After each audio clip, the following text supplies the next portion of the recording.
Every parent wants peace between their kids. They don't want them to fight.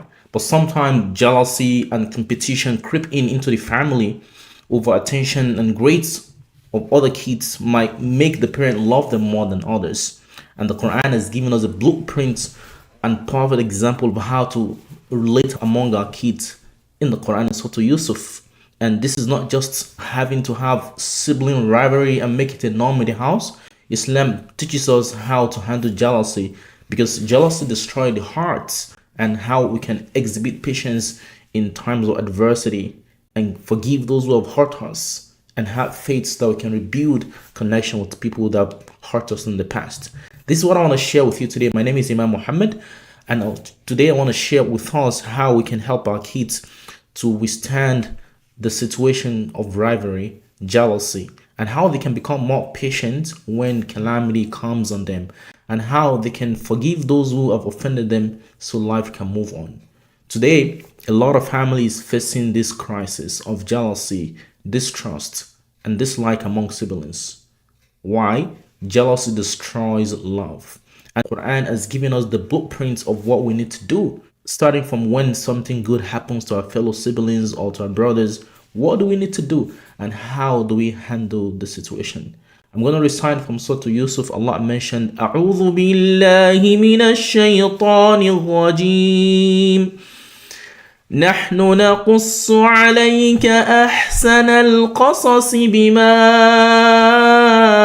أوحينا إليك هذا القرآن وإن كنت من قبله لمن الغافلين. Allah wants to reveal to the Rasul sallallahu alaihi wasallam ahsan al-qasas, the best story that's been revealed in the Quran. Because Rasulullah before now, he never had an idea of how Yusuf lived his life and what transpired between his brothers. And this lesson and story was brought into the Quran to serve as a lesson for us, the Ummah of the Rasul sallallahu alaihi wasallam. And it's the best and perfect way to handle jealousy among siblings, among friends, among loved ones. In our homes today, jealousy starts with words like, oh, I love Muhammad. You start loving one person than other, and we should get more than others. And we need to think about how we create this kind of love situation so that it doesn't turn into competition and every child is loved differently, but they're all loved equally. So meaning, Allah mentioned in this ayah, لَقَدْ كَانَ فِي يُوسُفَ وَإِخْوَتِهِ آيَاتٌ لِلسَّائِلِينَ.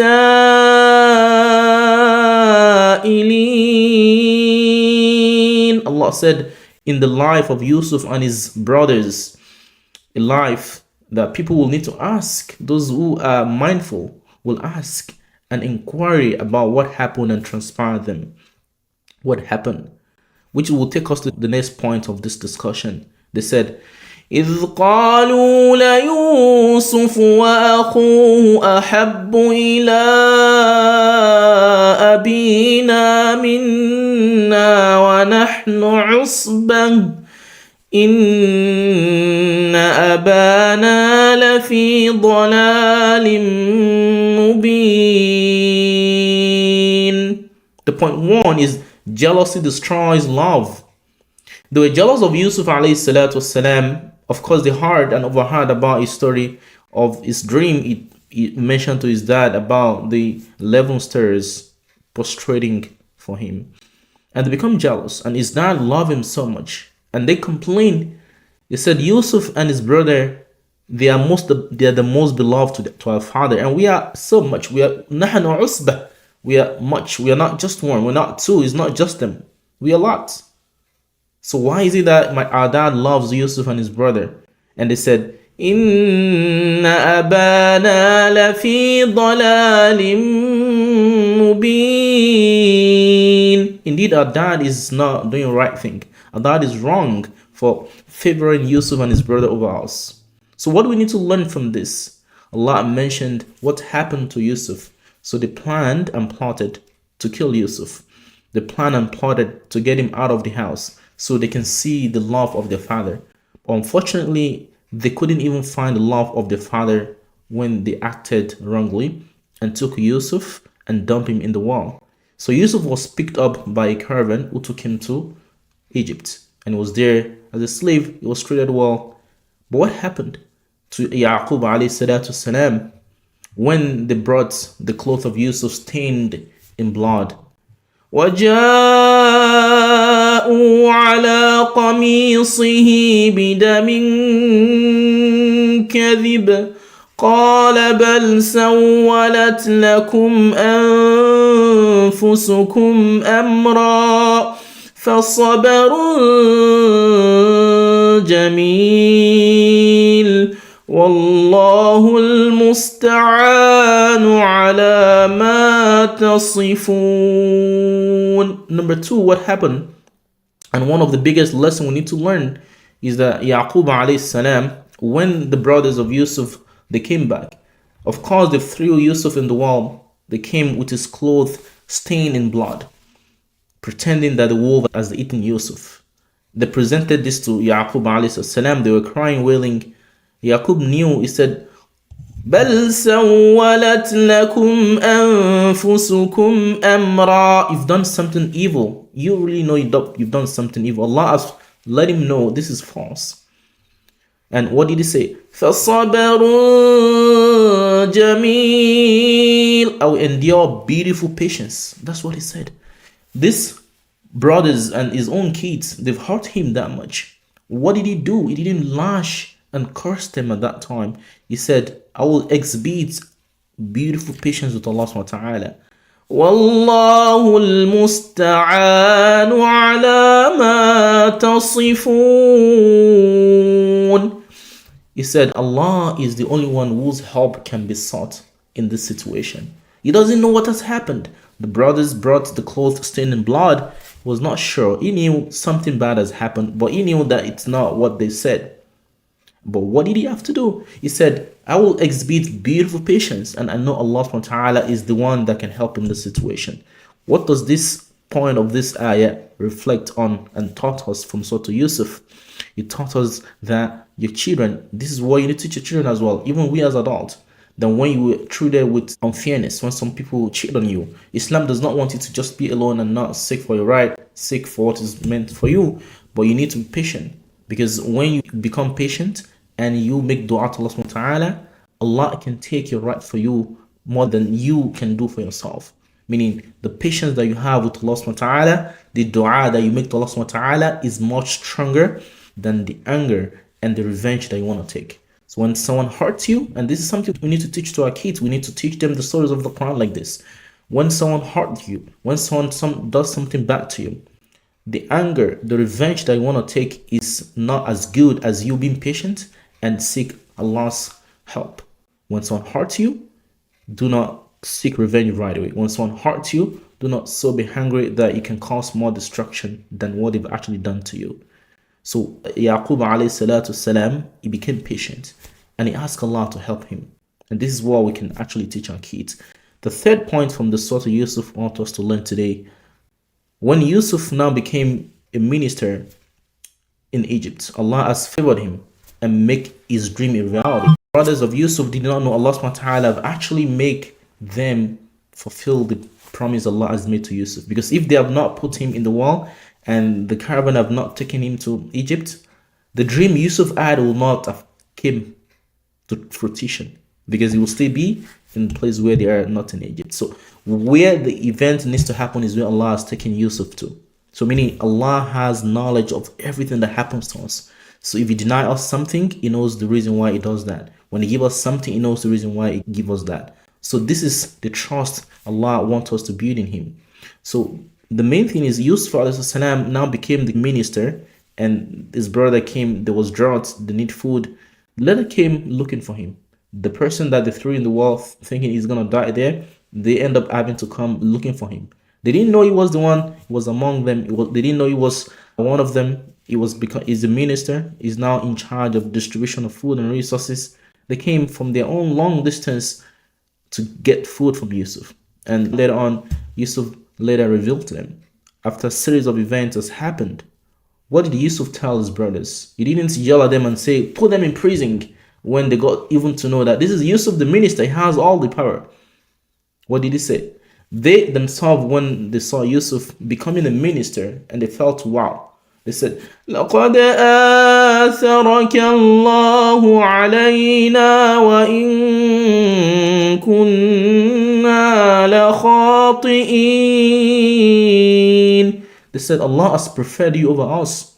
We did that stuff to you wrongly then, and we are sinners. We are evildoers. We made a mistake. And what did Yusuf tell them?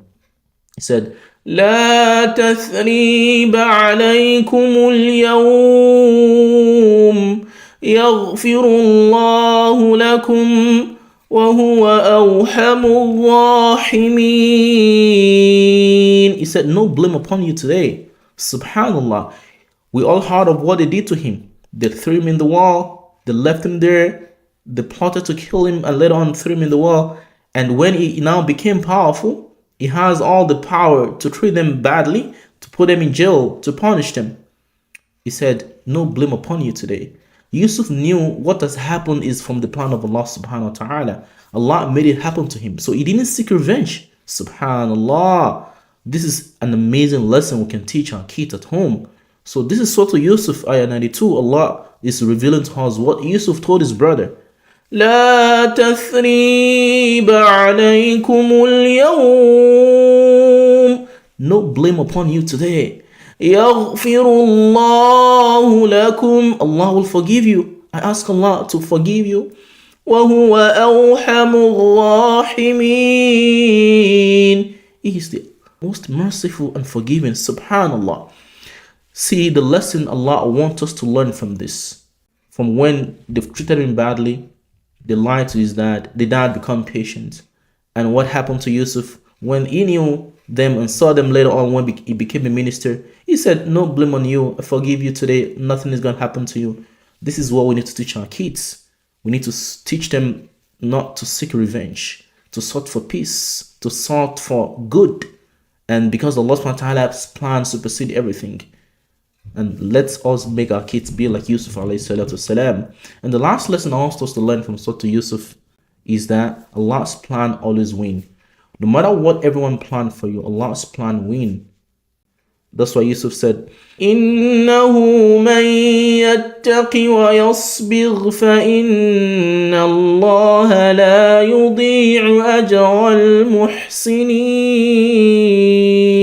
لَا حَوْلَ وَلَا قُوَّةَ إِلَّا بِاللَّهِ. You see, they punished him, they tortured him, they did something really bad to him. And when his brother came and saw him being a minister, they feel bad. And Yusuf told them, you should know that whoever fear Allah and become patient, Allah will not waste their effort. So your effort of being patient, your effort of being fearful of Allah subhanahu wa ta'ala, not taking revenge, not overreacting, not getting too much angry, this will be rewarded. You might think your patience means stupidity. No, it means you're strong. So forgiveness, giving forgiveness is the mark of strength. And when you become patient on Allah's calamity on you, it will lead to a good ending for you, because Allah will reward you with what is better than that. So let us remind our kids that Allah sees every good effort of them, whatever they've done, even ours as well. And even if the world didn't see the goodness they're doing, let them keep doing the good. Because فَإِنَّ اللَّهَ لَا يُضِيعُ أَجْرَ الْمُحْسِنِينَ. The Allah will not waste the ajr, the rewards of the good doers. Those who do good, let them keep doing good. And those who keep doing bad things, let them keep doing that. Allah will catch them one day. No one is going to go scot-free. Everyone will get the reward for what they've done. And this is how we can train our kids. There's a lot of lessons to learn from the Quran, brothers and sisters, to teach our kids. Do not let us have them left untrained. Do not let us have them devoured by the crazy ideology going out right now. Let's train our kids. Let's connect them to the Quran. Let's teach them the beautiful manners and attributes Allah described in this surah. Yusuf and Yaqub alayhi salatu wassalam. So brothers and sisters, Yusuf taught us a lot of lessons This is just a summary of those 4 lessons Allah described in this surah. One, Allah described how we can deal with jealousy. So we don't want to favor one child over another. Let's try to make peace among them and not showing too much love for one over the other. Jealousy could set in and destroy all the love in the family. And we should know and train our kids to trust Allah subhanahu wa ta'ala when something happened. Even when we were wronged, when people oppressed us. And the people in Gaza, for instance, they become so patient. They know Allah subhanahu wa ta'ala is with them and something will happen, inshallah. So Allah subhanahu wa ta'ala also taught us in this surah the art of forgiveness. So forgiving people is not a sign of stupidity, is a sign or a mark of strength. And Allah subhanahu wa ta'ala let us know in this surah that Allah's plan always win. No matter what people plan, Allah's plan always supersedes everything. So if our kids know this, they will be at peace with themselves in this dunya. We ask Allah subhanahu wa ta'ala to bless all our family, our kids. So what you need to do right now, if you don't have time to teach a child this, we have programs at Mahir Academy that can help your child learn these stories every week. As they're learning to recite and perfect Quran recitation, they learn all this. So if you're not yet in our program yet, this is your opportunity. We're all busy. Things take us away from the house, but this is your time and opportunity to get a child that amazing lessons from the Quran. We ask Allah to bless us and our family. سبحانك اللهم وبحمدك ونشهد أن لا إله إلا أنت ونستغفرك ونتوب إليك. Assalamu alaikum wa rahmatullahi wa barakatuh. Tap the link below to sign up and get started in our Quran reading fluency program.